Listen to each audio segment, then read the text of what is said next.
In this video, I will be showing you how to go private with Threads account.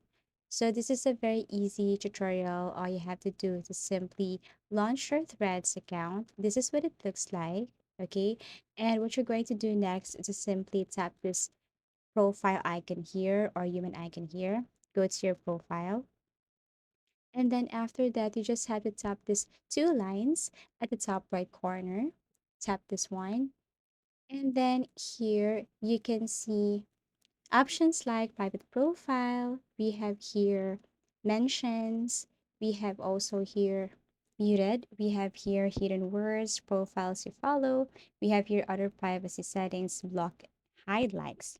Now, of course, to totally turn your account to private, you just have to turn this one on or toggle this one on, private profile, and your profile on threads will be private.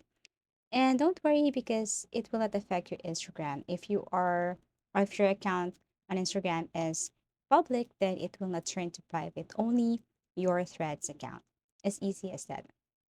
So you can go back to your profile, you can post something, you can explore anything on Threads. And that's how easy it is to go private with Threads account.